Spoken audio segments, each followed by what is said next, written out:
Can you feel it? Can you feel the panic reverberating throughout the WNBA dump?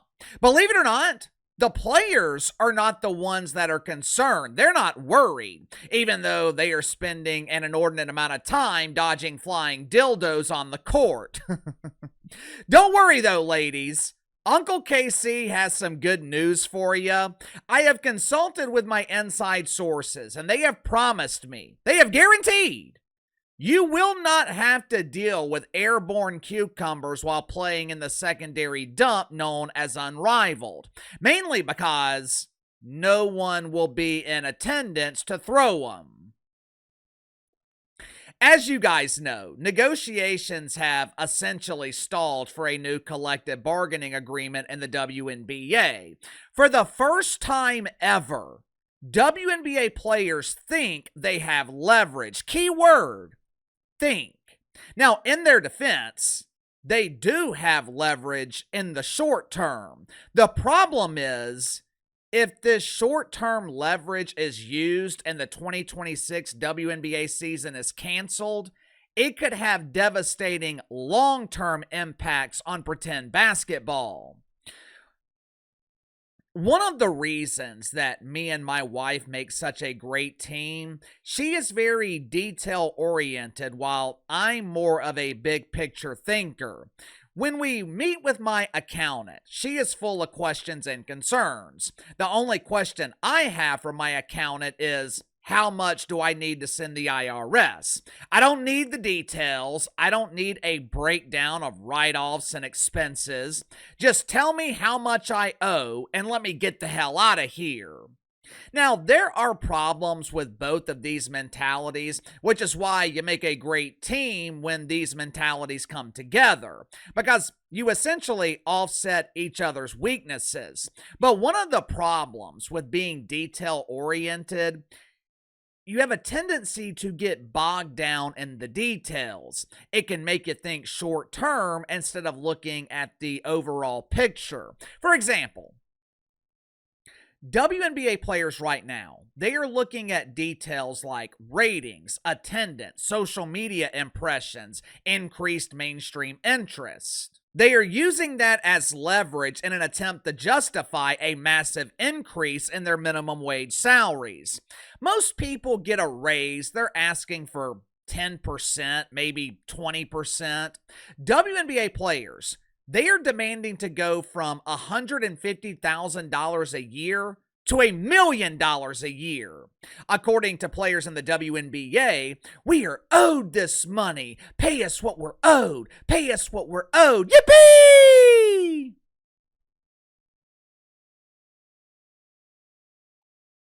The only thing WNBA players are thinking about is getting paid now. They're not thinking about the future. They're not thinking about the long-term viability of the league. They're not thinking about what happens if this sudden increase in growth is not sustainable. I often see sympathizers of WNBA players comparing them to the NHL. Pretend basketball is more popular than the NHL, and they're making a fraction of the money NHL players are making millions, while WNBA players are paid in breadcrumbs. This is so unfair. Yeah, that's definitely true. But the NHL has a solid foundation. The NHL is a proven commodity. Every year, the league, the networks, they can estimate how much money they're going to make off the NHL. With the WNBA, it's impossible to do that, because no one knows if this level of growth is sustainable. This league is one injury away from irrelevance. From the league's perspective, they can't commit to $1 million contracts over the next 5 years when the entire league is 100% reliant on one player. The problem is, WNBA players think they have all the leverage. And after the additional leverage they were given yesterday, I don't see WNBA players backing down anytime soon, which means the 2026 WNBA season is in serious danger of being canceled. Make sure to like and subscribe. You can follow me on Twitter at KC_BTL84. Let's go ahead and get to the sponsor for today's video, my good friends at Sugar Mountain Trading. Are you struggling with back problems? Do you deal with minor aches, minor pains throughout your day, and you don't want to go to the doctor because all the doctor's going to do is find something else wrong with you, or even worse, prescribe addictive medication that you just don't want to take? I hate going to the doctor. So does my wife, who actually deals with back pain. That's why she has started using CBD lotions and oils from Sugar Mountain Trading. Now, this is not THC. It's not going to make you fail a drug test. These CBD lotions and oils, they are specifically designed for rapid pain relief. Like I said, my wife deals with nagging back pain from time to time, and it's actually started happening to me recently. We have tried over-the-counter stuff, the chiropractor, but none of that ever seems to work. Within 5 minutes of me applying CBD lotion from Sugar Mountain Trading to my wife, her pain is gone. I'm telling you, it is damn near magical. Sugar Mountain Trading also offers CBD bar soap that will keep you pain-free and smelling fresh at the same time. Bar soap comes in a variety of scents ranging from lavender all the way to cherry almond. More importantly, all CBD products offered at Sugar Mountain Trading, 100% natural, 100% free of THC. So click the link in the description below. Use my promo code BTL20, BTL20. Save 20% off your first purchase with Sugar Mountain Trading. Headline at Front Office Sports.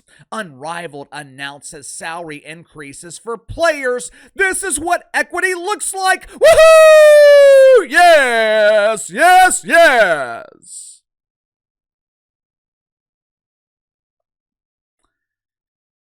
Very rarely am I surprised, but Uncle KC was surprised when I saw this announcement. How in the hell is Unrivaled offering raises? Last I checked, this secondary league was on life support.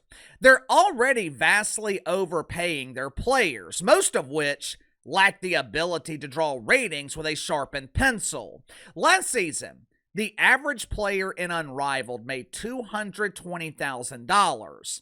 Now, I can understand giving that salary to your top players. I can understand giving that salary to Angel Reese, even though she doesn't really attract viewers. She might not boost ratings, but at least Angel Reese draws attention to the league. What I don't understand is how Unrivaled can afford to give that kind of money to every player. Listen to some of these names. You tell me if they're worth $220,000 for basically 2 months of pretend basketball. Ricky Jackson, Shakira Austin, Katie Lou Samuelson.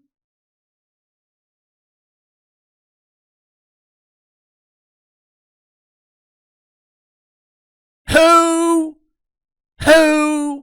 and Katie Lou?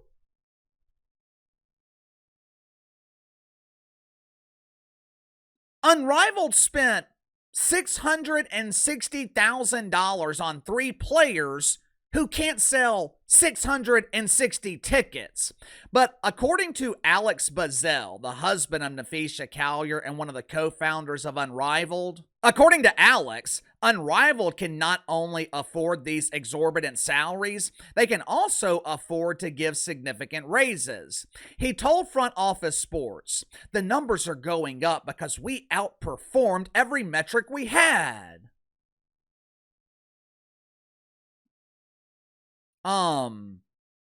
You had nowhere to go but up. You're a startup. Up is literally the only direction you could go. We generated $27 million in revenue in our first year. Next season, we will generate 27 quintillion. While it's true that Unrivaled generated $27 million in revenue, they didn't generate a single peso in profit. Once again, We have a women's basketball league that's struggling to find a way to monetize the turd. But I'm not really all that interested in how much money Unrivaled is making, which is zero. I'm more interested in how much money TNT made. You see, the bulk of that $27 million that Unrivaled generated in revenue, it came from TNT. Now, if the network is investing millions into the league and no one is watching, they're not receiving a return on that investment. If they're not receiving a return on that investment, they're not going to invest for very long.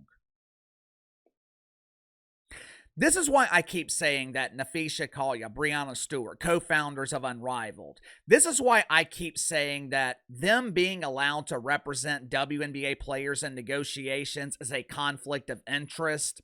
It's not a coincidence that Unrivaled is offering raises while the WNBA is resisting it. How many companies are offering raises to their already overpaid employees when they're not making money? Unrivaled added additional roster spots to accommodate more WNBA players next season. Now, obviously, they can't take care of the entire league, but they can take care of the top players. They're paying Paige Beckers $350,000. Last year, they offered Caitlin Clark over $1 million. I'm sure that offer will increase significantly this year because they know they got to have Caitlin Clark to survive. Unrivaled is the leverage that could be keeping WNBA players from agreeing to a new CBA. Now, it's not the only reason, but Unrivaled gives top WNBA players significant leverage. If the 2026 WNBA season is canceled, why in the hell would they care? They are making significantly more money with Unrivaled for now. But the problem is, this thinking is short-term, and it's risky. If the 2026 WNBA season is canceled, it could be a death sentence to the league. Do you guys remember how mainstream the NHL was back in the 90s and early 2000s? The NHL was on ESPN, ABC. Some of their games were on Fox. Wayne Gretzky was a cultural icon, Mario Lemieux. Obviously, they weren't on the same level as the NBA or Major League Baseball, but the NHL was big in the 90s and early 2000s. After the 2004 season, players go on strike. Entire season canceled. It damn near killed the league. You couldn't find the NHL on television. Stanley Cup finals were being broadcast on something called OLN. Their games were broadcast on Versus, which eventually became NBC Sports Network, which eventually shut down because no one was watching it. If a canceled season damn near destroyed the NHL, a league with decades of tradition and legacy, how do you think a canceled season would impact the WNBA? But KC, they have Unrivaled. Women's basketball will survive, and they'll be taken care of financially. There's no guarantee that Unrivaled succeeds. There is no guarantee that Unrivaled will exist after their second season. You gotta remember, the only reason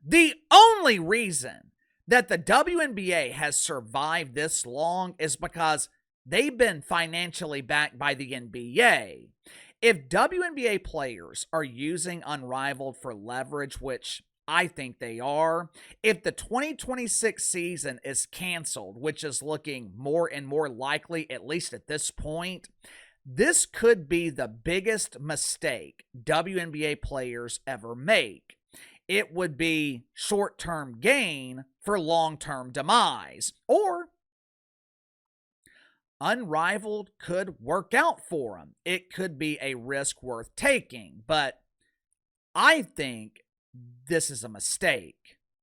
What about you? Let me know. Sound off in the comments below. I'll see you guys tomorrow.